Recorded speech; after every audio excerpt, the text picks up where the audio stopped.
Assalamualaikum warahmatullahi wabarakatuh. Nama saya Kevin Firdaus dari D3 Teknik Elektromedik semester 4, NIM 24 dari kelas 2A. Di sini saya akan menjelaskan tentang peralatan di ruang UGD. Pertama yaitu tensimeter. Tensimeter merupakan sebuah alat yang digunakan untuk mengukur tekanan darah. Dengan mengetahui berapa tekanan darah kita dapat menilai apakah tekanan darah atau tensi darah kita normal atau tidak. Yang pertama ada tensimeter raksa, merupakan tensimeter konvensional yang sebenarnya sudah jarang dipakai di luar negeri karena tensimeter ini masih menggunakan air raksa yang berbahaya jika sampai alat pecah dan air raksa terkena tubuh. Selanjutnya ada tensimeter aneroid. Tensimeter ini lebih aman karena tidak lagi menggunakan air raksa tetapi menggunakan putaran berangka atau analog sebagai penggantinya. Yang ketiga ada tensimeter digital, merupakan tensimeter yang lebih modern dan akurat, langsung menunjukkan hasil dalam bentuk angka sehingga baik dipakai untuk mereka yang memiliki gangguan pendengaran. Selanjutnya ada pasien monitor. Ini merupakan suatu alat yang difungsikan untuk memonitor kondisi fisiologis pasien, di mana proses monitoring tersebut dilakukan secara real time sehingga dapat diketahui kondisi fisiologis pasien pada saat itu juga. Cara pengoperasian pasien monitor: yang pertama, lepaskan penutup debu. Yang kedua, siapkan aksesoris dan pasang sesuai kebutuhan. 3. Hubungkan alat ke terminal pembunyian atau grounding. 4. Hubungkan alat ke jatuh daya. 5. Hidupkan alat dengan menekan tombol on atau off. 6. Set rentang nilai atau range untuk temperatur, pulse, dan alarm. 7. Perhatikan protap pelayanan. 8. Beritahukan kepada pasien mengenai tindakan yang akan dilakukan. 9. Hubungkan pasien kabel, staf, dan cas elektroda ke pasien dan pastikan sudah terhubung dengan baik. 10. Lakukan monitoring. 11. Lakukan pemantauan display terhadap heart rate, ECG waveform, pulse, temperatur, saturasi oksigen atau SpO2, NIBP, tekanan hemodinamik. 12. Setelah pengoperasian selesai, matikan alat dengan menekan tombol off. Yang ke-13, lepaskan hubungan alat dari jatuh daya. 14. Lepaskan hubungan alat dari terminal pembunyian. 15. Lepaskan pasien kabel, strap, jas elektroda, dan bersihkan. 16. Pastikan bahwa bedside monitor dalam kondisi baik dan siap difungsikan lagi. 17. Pasang penutup debu, lalu simpan alat dan aksesoris ke tempat semula. Selanjutnya ada stetoskop. Stetoskop ialah alat medis yang difungsikan tidak hanya untuk mendengar suara detak jantung saja, tetapi juga untuk mendengarkan suara organ lain yang berada di dalam tubuh, seperti paru-paru dan organ pencernaan. Dengan begitu, diagnosis suara dari dalam tubuh lewat alat ini bisa membantu dokter memilih tindakan dan pengobatan yang tepat untuk pasien. Bagian stetoskop: yang pertama ada ear tips, 2 tubing, 3 bel, dan 4 diagram. Selanjutnya ada termometer, yaitu alat kesehatan sederhana yang difungsikan secara besar. Termometer yang beredar di pasaran ada yang bentuk digital dan ada yang menggunakan raksa sebagai pengukur tubuh. Yang pertama ada termometer air raksa, berbentuk tabung kaca yang berisi logam cair berwarna perak atau air raksa. Paparan panas dari suhu tubuh akan meningkatkan tinggi air raksa dalam tabung sehingga mencapai titik yang menandakan suhu tubuh. Lalu kedua ada termometer digital telinga, termometer yang memanfaatkan sinar inframerah untuk mengukur suhu di dalam liang telinga, tepatnya di gendang telinga. Ketiga, termometer digital. Biasanya termometer ini menggunakan sensor panas elektronik untuk merekam suhu tubuh, baik melalui mulut atau ketiak. 4. Termometer dot digital. Memiliki bentuk yang mirip dot sehingga cocok digunakan anak-anak yang memiliki atau memakai dot, sehingga si kecil hanya tinggal menghisap termometer dot selama 3 menit untuk mendapatkan hasil tubuh yang akurat. Yang terakhir ada termometer dahi. Termometer dahi atau termometer infrared menggunakan sensor inframerah untuk mengukur suhu pada area dahi dan arteri temporal di pelipis. Selanjutnya ada ventilator, alat bantu bernafas yang dipasang pada pasien dengan kerusakan paru-paru yang parah hingga kesulitan bernafas. Untuk bisa membantu pernafasan, selang ventilator bisa dimasukkan melalui mulut, hidung, atau melalui lubang kecil yang dibuat oleh tenggorokan. Tujuan penggunaan alat ini adalah agar pasien mendapat asupan oksigen yang cukup.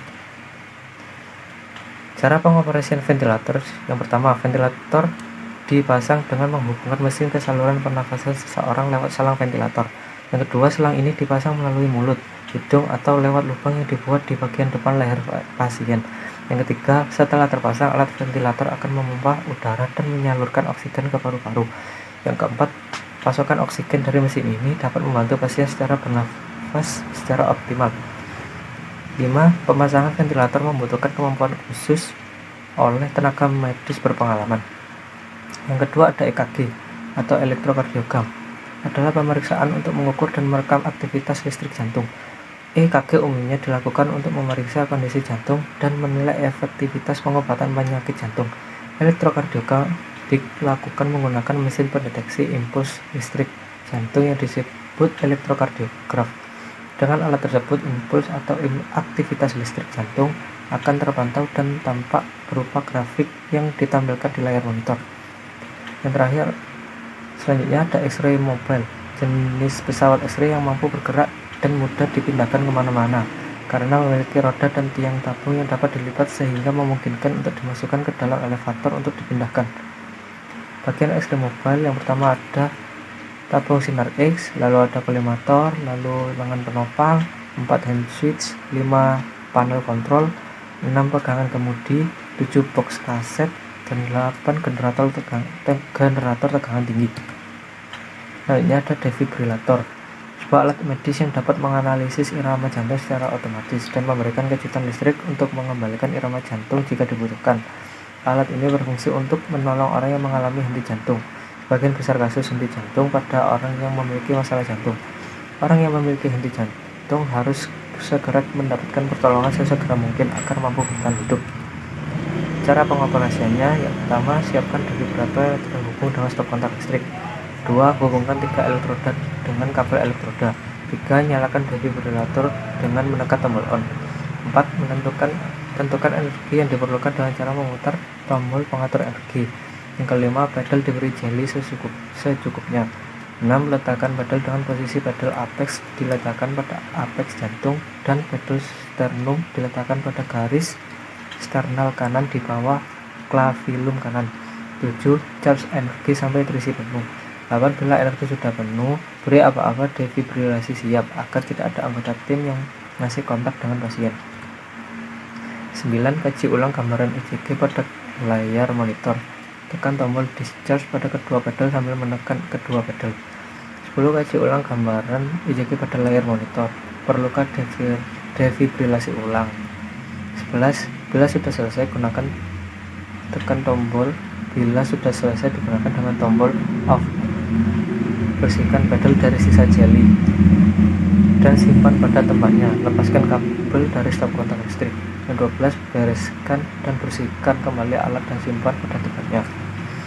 Selanjutnya ada autoclave, alat pemanas tertutup yang digunakan untuk mensterilisasi bahan, alat, instrumen, atau media dengan metode penguapan suhu bertekanan tinggi yang dilengkapi pengatur suhu dan waktu yang dapat disesuaikan untuk mendapatkan hasil atau tujuan tertentu.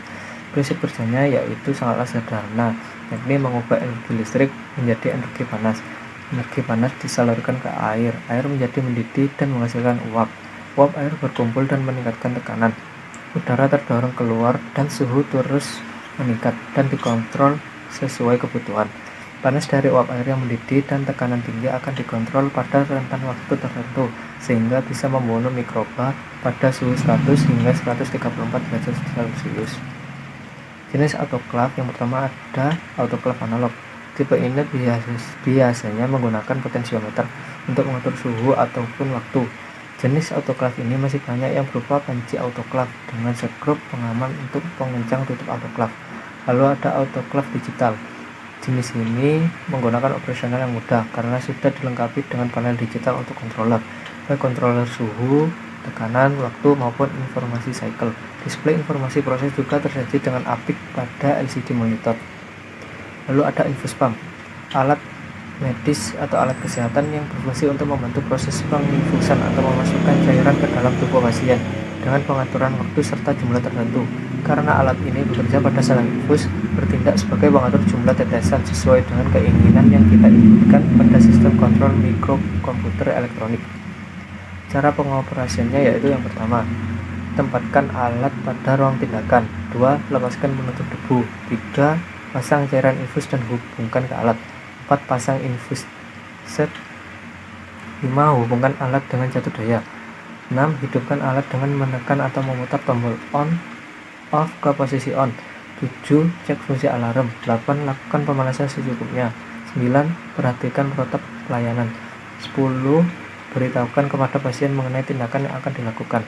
11. Alirkan cairan infus ke infusion set sampai tidak ada gelembung udara. 12. Tentukan jumlah tetesan per menit. 13. Set alarm pada posisi on. 14. Lakukan tindakan. 15. Setelah tindakan selesai, matikan alat dengan menekan atau memutar tombol on off ke posisi off. 16. Lepaskan hubungan dari jatuh daya. 17. Lepaskan infusion bag dan lepaskan selang-selang infus.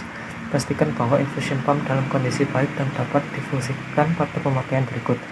18. Pasang penutup debu. 19. Pasang infusion di tempatnya. 20. Catat beban kerja dalam jumlah pasien.